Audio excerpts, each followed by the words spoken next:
हाय दोस्तों, this is CA Nikhil गोखरू। और मैं आपको बता दूं कि आज है 16 अगस्त 2020 जब मैं वीडियो बना रहा हूं। और आज से सिर्फ 3 दिन पहले 13 अगस्त 2020 को एक इनकम टैक्स की बहुत ही बड़ी अपडेट थी जो कि प्रधानमंत्री जी ने खुद ने अनाउंस की थी। और it's a very much awaited transformation that is required under income tax. मैं आपको सबसे पहले बता दूं कि क्या है ये कॉन्सेप्ट जिसको लेके मैं वीडियो बना रहा हूं। 13 अगस्त 2020 को प्रधानमंत्री जी ने एक इनकम टैक्स की अपडेट अनाउंस की थी और वो थी regarding tax charter, faceless appeals and faceless assessment. और उसी को लेके मैंने वीडियो जो है वो तैयार किया है। मैं आपको बता दूं, हम इसके बारे में बात करें उसके पहले आप सबसे पहले ये देखिए कि इनकम टैक्स डिपार्टमेंट का खौफ हमारे लोगों में किस तरीके से है। इनकम टैक्स डिपार्टमेंट का जो खौफ है वो कितना खतरनाक है। टैक्स चोरी रोकने के लिए इनकम टैक्स विभाग सख्त कदम उठाने की तैयारी कर रहा है। इसके लिए इनकम टैक्स विभाग कई बड़े शहरों में टैक्स चोरी करने वालों को नोटिस भेजेगा। News18.com में छपी रिपोर्ट के मुताबिक इनकम टैक्स डिपार्टमेंट की उन लोगों पर खास नजर है जिन पर टैक्स की मोटी रकम बकाया है। इस रकम को वसूलने के लिए इनकम टैक्स डिपार्टमेंट उन लोगों के ठिकानों पर छापे मारेगा और सर्वे के बाद उनकी संपत्ति को जब्त कर लिया जाएगा। साथ ही जानबूझकर टैक्स नहीं देने वालों के खिलाफ इनकम टैक्स डिपार्टमेंट मामला भी दर्ज करेगा। मुंबई के चारकोप इलाके के रहने वाले जयंती सरवैया के घर इनकम टैक्स रेड हुई। रेड में 1,75,00,000 के गहने और कपड़े जब्त किए गए। फर्क सिर्फ इतना था कि ये रेड भी नकली थी और रेड डालने वाले ऑफिसर भी। आरोपियों ने ये लूट हिंदी सिनेमा के स्टार अक्षय कुमार की फिल्म स्पेशल 26 की तर्ज पर की थी। आरोपियों ने नकली आई कार्ड और नकली रेड कार्ड भी सरवैया को दिखाए। आरोपी रेड के बाद सरवैया को अपने साथ गाड़ी में ले गए और बीच रास्ते में ही छोड़ दिया और फिर उन्हें शाम को 4 बजे इनकम टैक्स ऑफिस आने को कहा। तब सरवैया को शक हुआ और उन्होंने पुलिस में शिकायत दर्ज की। 4 आरोपियों को पुलिस ने शनिवार को गिरफ्तार किया और 4 को रविवार को। अभी भी एक आरोपी गिरफ्त से बाहर है। ओके, सो अब इंटरेस्टिंग चीज ये है कि आप लोगों ने इस वीडियो में देखा होगा कि कैसे इनकम टैक्स डिपार्टमेंट बहुत तफ्तीश करता है, इन्वेस्टिगेशन करता है और लोगों को डराता है कि अगर आपने इनकम टैक्स की चोरी की तो हम आपके यहाँ पे रेड डाल देंगे, सर्च करेंगे, सर्वे करेंगे। और इतना खौफ भी है कि इनकम टैक्स डिपार्टमेंट के नकली ऑफिसर्स भी पहुंच जाते हैं। और इसको लेके आप लोगों ने मूवी देखी हुई होगी, दैट इज स्पेशल 26। तो अब मुद्दे पे आते हैं। अब हम बात करते हैं कि साहब ये है क्या। तो साहब प्रधानमंत्री जी ने क्या नाम दिया कि रिवॉर्डिंग ऑनेस्ट टैक्स पेयर्स। ये उनका मेन मोटिव था कि जो भी ऑनेस्ट टैक्स पेयर्स हैं उनको रिवॉर्ड करना। और मैं आपको बता दूं, जो भी अखबारों की हेडलाइंस थी उसमें यही मेन बातें थी। PM to launch the platform for transparent taxation that is honouring the honest. Honoring the honest is a slogan. Will likely unveil the taxpayer charter outlining the right of taxpayers. इसके बारे में बात करेंगे कि क्या क्या राइट्स हैं taxpayer के। टैक्सपेयर चार्टर क्या होता है। It will be binding on the tax department to deliver time bound services. Of course वो तो आज भी है कि उनको असेसमेंट और ये सब टाइम बाउंड मैनर में करना रहता है। Only a handful of countries have a taxpayer charter including the US, Canada, Australia. तो it's a very proud moment for us कि हम जो चीज अप्लाई कर रहे हैं वो अभी सिर्फ कुछ ही कंट्रीज में अप्लाई हुई है। एंड में expand scope of faceless assessment to cover more cities. और ज्यादा सिटीज में फेसलेस असेसमेंट करना भी हमारा मोटिव है। पर मैं आपको बता दूं कि बेसिकली इस पूरे चार्टर के अंदर या पूरे इस अपडेट के अंदर है क्या, 3 मेन चीजों पे फोकस किया गया है। जो भी ट्रांसपेरेंट टैक्सेशन है उसको लेके 3 मेन चीजों पे फोकस हुआ है। एक है फेसलेस असेसमेंट, एक है फेसलेस अपील और एक है टैक्स पेयर्स चार्टर। 3 मेन चीजों पे फोकस किया गया है। लेकिन इसमें एक और चीज बता दूं, फेसलेस असेसमेंट और टैक्स पेयर चार्टर तो 13 अगस्त 2020 से ही एप्लीकेबल हो चुके हैं। मतलब 13 अगस्त 2020 से ही इनको प्रैक्टिकली इंप्लीमेंटेशन स्टेज पे ले आए हैं। फेसलेस अपील जो है वो सितंबर एंड से अप्लाई होगी। 29 सितंबर I think is the date जब से फेसलेस अपील भी एक्टिव हो जाएगी। तो ये 3 चीजें हमारे इस पूरे के पूरे ट्रांसफॉर्मेशन के अंदर है। Faceless assessment, faceless appeal and tax payer charter. ठीक है, अगर हम सबसे पहले बात करें तो साहब फेसलेस असेसमेंट और फेसलेस अपील क्या है। देखो, अभी हमारे जितने भी टैक्स पेयर है वो डिपार्टमेंट के नाम से घबराते हैं। और पता है, घबराना पैसे देने को लेके नहीं है। अगर किसी ने टैक्स चोरी की और वो पकड़ा जाता है तो पैसे देने को तैयार होता है। उसका मेन खौफ होता है इनकम टैक्स डिपार्टमेंट का हरासमेंट, घर पे सर्च कर देना, बैंक अकाउंट सील कर देना। Corruption is a very big point जिसको लेके लोग डरे हुए रहते हैं कि ऑफिसर कितना पैसा मांगेगा, वो मुझे परेशान कर देगा। लोगों का डर रहता है कि सुबह डिपार्टमेंट में बुलाया जाएगा और रात तक डिपार्टमेंट में बैठाया जाएगा। डिपार्टमेंट चमकाता है, डराता है, हैरेस करता है, एम्प्लॉइज को डराता है ताकि वो अपने मालिक के बारे में चीजें उगल दे। तो कहीं ना कहीं कुछ चीजें इलीगल मैनर में यूज की जाती है और इसीलिए अब ये जो चेंज लाया जा रहा है उसमें फेसलेस असेसमेंट और फेसलेस अपील्स में ये सारी चीजें कहीं ना कहीं कुछ हद तक खत्म हो जाएगी। और क्या क्या चीजें फेसलेस असेसमेंट्स के अंदर कवर होती है अब हम उसके बारे में बात करना चालू करते हैं। सबसे पहली चीज बता दूं, ये बहुत ही इंटरेस्टिंग बात है जो अभी तक हम लोगों को देखने को नहीं मिली, और वो ये है कि अब इनकम टैक्स पेयर को ऑनेस्ट पर्सन माना जाएगा अनलेस कॉन्ट्ररी प्रूव्ड। मतलब पहले ये होता था कि जब डिपार्टमेंट रेट डालता था या डिपार्टमेंट जब भी नोटिस देता था वो इस तरीके से जो है वो अप्रोच करता था कि हमने तो टैक्स चोरी की ही है। मतलब वो तो ये मान के चलता था कि हमने टैक्स चोरी की है और उस तरीके से फिर हरास करता था। तो अब ऐसा होगा कि अब जब तक चोरी प्रूव ना हो जाए ये माना जाएगा कि सामने वाला बंदा ऑनेस्ट है, सामने वाले बंदे ने कोई टैक्स चोरी नहीं की है। तो जो डिपार्टमेंट का एक पीयर प्रेशर रहता था, एक पीयर प्रेशर रहता था कि नहीं तुमने टैक्स चोरी की है, तुम कबूलो, नहीं तो हम हरास करेंगे, हम ये करेंगे वो करेंगे। सर्वे पे आते थे तो बोलते थे कि साहब चाहे एविडेंस मिले या नहीं मिले, ऑफिसर बोलता था साहब मैं आया हूं तो कुछ तो लेके जाऊंगा गुगांव में। तो मुद्दा ये है कि जो डिपार्टमेंट है वो कभी भी टैक्स पेयर को ऑनेस्ट नहीं मानता था। पर अब ये जो ट्रांसपेरेंसी आई है उसमें सबसे पहले यही बोला गया है डिपार्टमेंट को कि आप ये मानिए कि टैक्स पेयर ऑनेस्ट है और टैक्स पेयर जब तक प्रूव नहीं हो जाता कि उसने चोरी की है उसके ऊपर इस तरीके से प्रोसीडिंग्स की जाए कि वो ऑनेस्ट है, उसने कोई टैक्स की चोरी नहीं की है। तो एक बहुत इंटरेस्टिंग चीज जो है वो आपको फेसलेस असेसमेंट के अंदर देखने को अब मिलेगी। दूसरी खास बात, ये डिपार्टमेंट लेवल पे बहुत सारे बदलाव अब होने वाले हैं। क्या क्या बदलाव है? सबसे पहले साहब automated random allocation of cases. अब डिपार्टमेंट का ऑफिसर ये नहीं बोल सकता कि अगर तूने मुझे पैसे नहीं दिए तो मैं तेरे यहाँ पे रेड करवा दूंगा या मैं तेरे यहाँ पे नोटिस दे दूंगा, क्योंकि उसके पास अब नोटिस देने का अधिकार है ही नहीं। केसेस सिलेक्ट करेगा सेंट्रलाइज सिस्टम, और मैं आपको बता दूं सेंट्रल से ही नोटिस आएंगे। अब जुरिसडिक्शनल ऑफिसर नोटिस नहीं देगा, आपको सेंट्रल डिपार्टमेंट सेंट्रल बोर्ड से ही नोटिस आएंगे। मतलब सीधे सेंट्रल इशुएंस ऑफ नोटिस होगा। Automated random allocation of cases है, सैंपल बेसिस पे केसेस को लिया जाएगा या फिर जो भी अगर कुछ चीजें वियर्ड या कुछ चीजें अनइवन लगती है केसेस में तो ही केस को सिलेक्ट किया जाएगा। और नंबर ऑफ केसेस भी अब असेसमेंट में कम होने वाले हैं। नंबर ऑफ केसेस जो इनकम टैक्स असेसमेंट में है वो पहले से थोड़े से कम भी हो जाएंगे। सैंपलिंग कम परसेंटेज रिटर्न्स की जाने वाली है। अब जब ये सब होगा तो कोई अनड्यू इन्फोर्समेंट या एक्शन नहीं हो सकता, क्योंकि एक मजेदार बात है, लोकल ऑफिसर अब आपका असेसमेंट करेगा ही नहीं। इंटरेस्टिंग बात है, अब आपको लोकल इनकम टैक्स डिपार्टमेंट से खौफ खाने की जरूरत नहीं है, क्योंकि लोकल इनकम टैक्स डिपार्टमेंट अब आपका असेसमेंट नहीं करेगा। रैंडम सिलेक्शन ऑफ ऑफिसर होगा, कहीं का भी ऑफिसर कहीं भी आके असेसमेंट कर सकता है। और खास बात यह है, एक ऑफिसर भी असेसमेंट नहीं करेगा, एक्चुअली फेज वाइज असेसमेंट होगा।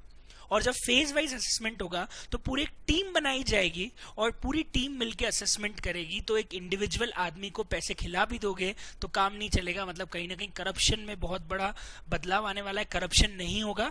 दूसरा, अगर एक इंडिविजुअल ऑफिसर आपसे खुन्नस खाया हुआ है, वो तो बोलता है मैं तो तेरी 12 बजा दूंगा, तो बाकी टीम मेंबर्स उससे बोलेंगे कि भैया तेरे पास एविडेंस क्या है जो तू एक टैक्स पेयर की 12 बजाएगा।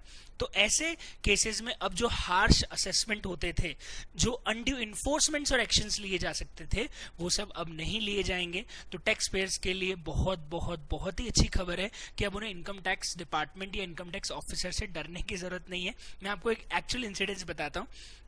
One of my relative was an income tax officer, और एक बार मैं उनको मेरे किसी पहचान वाले की दुकान पे ले गया कि इनको कुछ सामान दिला दो, और मैंने बोला साहब ये इनकम टैक्स ऑफिसर हैं। तो वो 2 मिनट के लिए डर गए और मेरे को उनका फोन आया कि तो भाई इसे इनकम टैक्स ऑफिसर को दुकान पे मत लाया कर, मतलब मैं आपको ये बताना चाह रहा हूं कि लोग कितना खौफ खाते हैं इनकम टैक्स ऑफिसर से। तो पॉइंट ये है कि इनकम टैक्स ऑफिसर से अब डरने की जरूरत नहीं है, क्योंकि जो ऑफिसर आपके एरिया में है वो आपका असेसमेंट करेगा ही नहीं। एक रैंडम टीम सिलेक्ट की जाएगी और वो ही आपका असेसमेंट जो है वो करेंगे। ये एक और इंटरेस्टिंग चीज है जो इस पूरे के पूरे चार्टर में है। नेक्स्ट चीज है ई असेसमेंट। ये बात भी बता दूं कि अब इनकम टैक्स डिपार्टमेंट की चक्कर काटने की जरूरत नहीं है, सारी चीजें ऑनलाइन अपलोड होगी, सारी चीजों का रिप्लाई भी ऑनलाइन होगा, जैसा अभी जीएसटी में हो भी रहा है। अगर आप लोग जीएसटी की प्रैक्टिस करते हैं या जीएसटी का आपको नॉलेज हो तो हर चीज gst.gov.in से अपलोड होती है। अब इनकम टैक्स डिपार्टमेंट में भी वही होगा, हर नोटिस का रिप्लाई, सारे असेसमेंट प्रोसीडिंग्स ई असेसमेंट के थ्रू ही होने वाले हैं। तो जो इनकम टैक्स डिपार्टमेंट के चक्कर काटने पड़ते थे वो नहीं काटने पड़ेंगे। जो आईटीओ और असिस्टेंट कमिश्नर के आगे पीछे घूमना पड़ता था कि साहब मेरा केस का असेसमेंट देख लो, वो सब अब आपको करने की जरूरत नहीं पड़ेगी। तो अगेन एक बहुत अच्छी खबर है। एक और मजेदार चीज, पहले जो चमकाता था ना ऑफिसर की मैं सर्वे करवा दूंगा, तेरे यहाँ पे रेड हो जाएगी, अब मैं आपको बता दूं कोई छोटा मोटा टटपुंजा ऑफिसर आपके यहाँ पे रेड या सर्च सर्वे भी नहीं करवा सकता है। डायरेक्टरेट ऑफ इन्वेस्टिगेशन या कमिश्नर ऑफ टीडीएस के नीचे की अथॉरिटी को सर्वे करवाने का अधिकार है ही नहीं। मतलब जब तक केस में दम नहीं होगा, जब तक डायरेक्टर ऑफ इन्वेस्टिगेशन को नहीं लगेगा कि केस में दम है, किसी सबऑर्डिनेट या किसी टटपुंजे ऑफिसर के कहने पे सर्वे नहीं हो सकता। जब तक बड़े हाई लेवल ऑफिसर से परमिशन नहीं मिल जाए कोई भी अथॉरिटी सर्वे नहीं कर पाएगी। तो ये भी एक बहुत इंपॉर्टेंट चीज है जो फेसलेस असेसमेंट और फेसलेस अपील के अंदर आपको देखने को मिलेगी। तो एक इंटरेस्टिंग चीज है कि अब इनकम टैक्स डिपार्टमेंट से बिल्कुल भी खौफ खाने की और डरने की जरूरत नहीं है। नहीं चार्टर्ड अकाउंटेंट लोगों को डरने की जरूरत है, नहीं टैक्स पेयर को डरने की जरूरत है। अब चार्टर्ड अकाउंटेंट भी अपने क्लाइंट को तसल्ली दे सकता है कि तुम डरो मत, जो भी होगा आराम से निपट लेंगे। अगर तुमने टैक्स की चोरी नहीं की है तो टैक्स पेयर को बिल्कुल भी डरने की जरूरत नहीं है। यही प्रधानमंत्री जी का स्लोगन था, ऑनरिंग द ऑनेस्ट पर्सन। अब एक और खास बात आती है, सर ये तो सर फेसलेस असेसमेंट और फेसलेस अपील्स की बात हो गई। फेसलेस असेसमेंट तो एप्लीकेबल हो चुका है 13 अगस्त से ही, फेसलेस अपील 29 सितंबर से एप्लीकेबल हो जाएंगे। तो ये तो बहुत ही अच्छी खबर है। अब साहब आता है कि साहब ये टैक्स पेयर चार्टर क्या है। हाँ, एक और चीज मैं बता दूं, हाँ टैक्स पेयर चार्टर पे जाने से पहले एक और चीज है, कुछ केसेस में फेसलेस असेसमेंट नहीं होंगे, there are again some exceptions. देखो हर जगह लॉ में लूप होल निकल ही जाता है, अब यहाँ पे भी एक लूप होल है। और क्या एक्सेप्शंस हैं? Serious frauds, major tax evasions, international taxation और ब्लैक मनी और बेनामी प्रॉपर्टी के केस में फेसलेस असेसमेंट्स नहीं होंगे, फेसलेस अपील्स नहीं होगी। मतलब एक मजेदार बात यह है कि डिपार्टमेंट अगर ये प्रूव कर दे कि it's a very serious fraud of tax और टैक्स इवेजन, मतलब अरबों खरबों रुपए का टैक्स इवेजन हुआ है, अगर ऑफिसर ये प्रूव कर दे तो फिर फेसलेस असेसमेंट्स नहीं होंगे। पर ऑफिसर को ये तो प्रूव करना पड़ेगा कि टैक्स फ्रॉड बहुत ही बड़ा है। और इतने बड़े टैक्स फ्रॉड करने वाले इंडिया में लोग कितने हैं? 1%, शायद उससे भी कम। अरे रिटर्न भरने वाले लोग ही बहुत कम है इंडिया में, कुछ करोड़ लोग ही टैक्स पे करते हैं इंडिया में। तो उसमें से भी मेजर टैक्स पे करने, मेजर टैक्स इवेजन शायद 0.1% पॉपुलेशन भी नहीं होगी। तो वहीं सिर्फ एक्सेप्शन क्रिएट होगा। अदर देन दैट बाकी सब केस में फेसलेस असेसमेंट और फेसलेस अपील्स ही चलेगा। ठीक है, तो अब हम चलते हैं हमारे नेक्स्ट इश्यू पे, और वो है सर टैक्स पेयर चार्टर क्या है। टैक्स पेयर चार्टर जो है ये अगेन, हाँ एक और चीज आती है, मैं बार बार टैक्स पेयर चार्टर चालू करता हूँ और एक और स्लाइड निकल के आ जाती है। बात वही है कि साहब ये फेसलेस असेसमेंट और फेसलेस अपील्स को लेके ट्विटर पे मिनिस्ट्री ऑफ फाइनेंस का एक पोस्ट था और उन्होंने ऑनरिंग द ऑनेस्ट के साथ एडवांटेज लिखे थे फेसलेस असेसमेंट और फेसलेस अपील के। कुछ खास एडवांटेज नहीं है, वही है जो अभी मैंने आपको बताया, no human interference, no transparency and efficiency, functional specialisation, improvement in quality of assessment, expedition disposal of cases and ease of compliance. मैं आपको बता दूं अभी हमारा देश 130 देशों की लिस्ट में आई थिंक 63 नंबर पे है ईज ऑफ डूइंग बिजनेस के अंदर। तो कहीं ना कहीं इन चेंजेस को अगर धीरे धीरे लाया जाएगा तो यही रैंकिंग हम और अच्छी सुधार सकते हैं। अभी मैं बता दूं दुनिया में सबसे जो कंट्री में सबसे ज्यादा हाईएस्ट रैंकिंग पे ईज ऑफ डूइंग बिजनेस में वो आई थिंक सिंगापुर है। सिंगापुर इसीलिए इतना अट्रैक्टिव है इन्वेस्टर्स के लिए, बड़ी बड़ी कंपनीज के लिए, क्योंकि वहां पे ईज ऑफ डूइंग बिजनेस का जो रेटिंग है वो सबसे हाईएस्ट है। इंडिया भी बहुत पीछे है, तो इन स्टेप्स से कहीं ना कहीं ईज ऑफ डूइंग बिजनेस जो है वो रैंकिंग हमारे देश की सुधरेगी। अब हम आते हैं एक और चीज है जो कि प्रधानमंत्री जी ने अनाउंस की थी फेसलेस असेसमेंट, फेसलेस अपील, और तीसरा है टैक्स पेयर चार्टर के बारे में। और टैक्स पेयर चार्टर बेसिकली है क्या, मैं आपको बता दूं। टैक्स पेयर चार्टर के अंदर ये दिया गया है कि एक टैक्स पेयर के क्या क्या राइट्स रहेंगे और एक टैक्स पेयर से टैक्स अथॉरिटी क्या एक्सपेक्ट करती है। मतलब ये दो चीजें टैक्स पेयर चार्टर के अंदर आती है। पहले अगर हम बात करें तो इनकम टैक्स डिपार्टमेंट क्या क्या राइट आपको देता है और क्या क्या इनकम टैक्स डिपार्टमेंट से आपको राइट रहेंगे। सबसे पहले लिखा हुआ है provide fair, courteous and reasonable treatment. Department आपसे बहुत फेयर और रीजनेबल ट्रीटमेंट करेगा। Treat taxpayer is honest, ये तो हमारा मेन मोटिव भी था। Provide mechanism for appeal and review, easy appeals और इजी रिव्यू के लिए मैकेनिज्म डिपार्टमेंट प्रोवाइड करेगा। Provide complete and accurate information, मैं आपको बता दूं आपके असेसमेंट से रिलेटेड अगर कोई इन्फॉर्मेशन डिपार्टमेंट के पास में है तो आप डिपार्टमेंट से वो इन्फॉर्मेशन भी मांग सकते हो, अनलेस डिपार्टमेंट को लगता है कि उस इन्फॉर्मेशन को देने से कोई नुकसान है। डिपार्टमेंट आपको इन्फॉर्मेशन भी देगा जो उन्होंने आपके अगेंस्ट में कलेक्ट की है। Provide timely decisions, time bound decisions होने चाहिए। Collect the correct amount of tax, ज्यादा अमाउंट भी नहीं, कम अमाउंट भी नहीं, सही अमाउंट ही कलेक्ट किया जाएगा। अगर आपने ज्यादा टैक्स भर दिया है तो आपको पूरा पूरा रिफंड लेने का अधिकार रहेगा। Respect privacy of the tax payer, you can not disclose the information unless required by law. Confidentiality maintain करना है, वही बात है। Hold it's authority accountable, of course अगर किसी ऑफिसर ने कोई भी डिसीजन लिया है तो उसको लेके पूरी तरह से अकाउंटेबल रहेगा। इनेबल रिप्रेजेंटेटिव ऑफ चॉइस, आप अपने हिसाब से ऑथराइज रिप्रेजेंटेटिव चुन सकते हैं, वो आज भी वही ऑप्शन है। Provide mechanism to launch complain, complain करने का मैकेनिज्म डिपार्टमेंट डेवलप करके देगा। Provide a fair and just system, fair और इम्पार्शियल सिस्टम डेवलप करके देगा। Publish service standards and report periodically, reports periodically department जो है वो पब्लिश करेगा। और रिड्यूस कॉस्ट ऑफ कंप्लायंस, ये मेन चार्टर के सारे मेन मोटिव थे कि डिपार्टमेंट आपको ये सारी सर्विसेज देगा या हम डिपार्टमेंट से क्या क्या एक्सपेक्ट कर सकते हैं, हमारे डिपार्टमेंट को लेके या इनकम टैक्स को लेके क्या क्या, असेसमेंट को लेके, अपील्स को लेके क्या क्या राइट्स रहने वाले हैं। देखो ऐसा कुछ बहुत बड़ा ट्रांसफॉर्मेशन इस पर्टिकुलर चार्टर के अंदर मुझे नहीं दिख रहा है, क्योंकि एक इंटरेस्टिंग चीज बता दूं, ये चीज 2004 के पहले से लाई गई थी, लागू नहीं हुई थी, लाई गई थी। पर इतना ज्यादा मुझे नहीं लग रहा है कि इसमें बहुत ही बड़ा ट्रांसफॉर्मेशन है। इससे बड़ा ट्रांसफॉर्मेशन जो मुझे लगा है वो फेसलेस असेसमेंट और फेसलेस अपील को लेके लगा है, क्योंकि उसमें टैक्स पेयर्स के हरासमेंट और करप्शन ऑफ कोर्स कम हो जाएंगे। ठीक है, इनकम टैक्स चार्टर 2004 के पहले से था और इनकम टैक्स चार्टर जो है वो बहुत बड़ा ट्रांसफॉर्मेशन अभी नहीं है। पर एक इंटरेस्टिंग चीज है कि डिपार्टमेंट भी आपसे कुछ एक्सपेक्ट करता है। डिपार्टमेंट आपसे क्या एक्सपेक्ट कर रहा है, आपको ऑनेस्ट और कंप्लाइंट होना है, आपको इन्फॉर्म रहना है, ऑफ कोर्स एक्यूरेट रिकॉर्ड आपको मेंटेन करने हैं।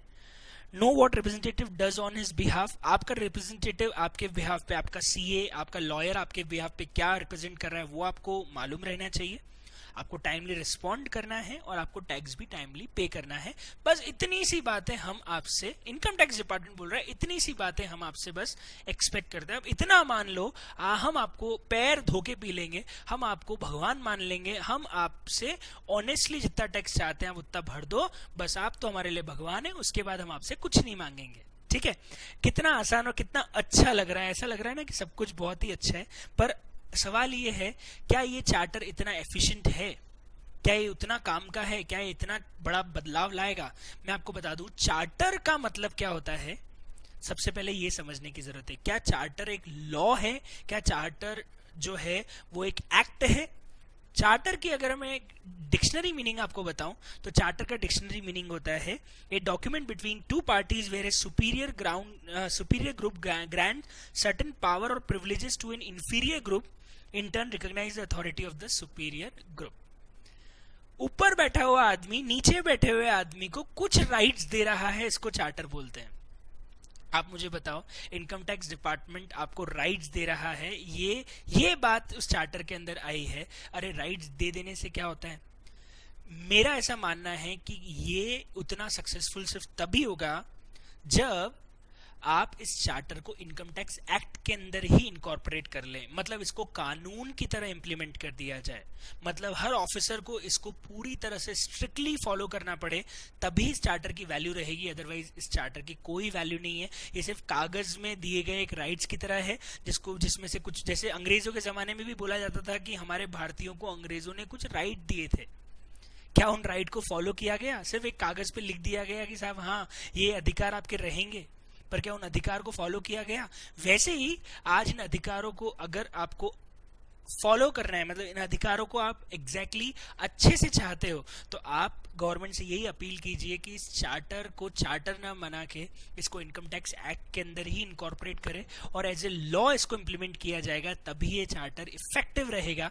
और मैं आपको एक मजेदार चीज बता दूं कि इससे भी ज्यादा इफेक्टिव चीज क्या रहेगी, इससे भी ज्यादा चीज इफेक्टिव ये रहेगी कि अगर आप चाहते हैं कि देश में टैक्स पेयर्स बढ़ें और टैक्स पेयर्स ज्यादा टैक्स पे करें, तो आपको सबसे पहले इनकम टैक्स एक्ट को सिंपल बनाना पड़ेगा, क्योंकि ये एक बेसिक प्रिंसिपल है किसी भी टैक्स का कि कोई भी टैक्स सिर्फ तभी अच्छे से लगाया जा सकता है जब वो बहुत सिंपल हो, एक आम आदमी को भी वो समझ में आ सके।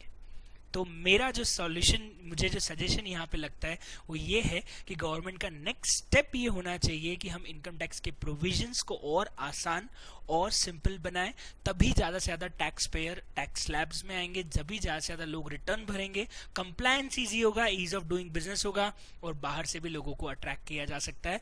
आई थिंक आपको ये वीडियो में मज़ा आया होगा। आई होप मैं आगे भी ऐसे ही और वीडियोस लाता रहूंगा।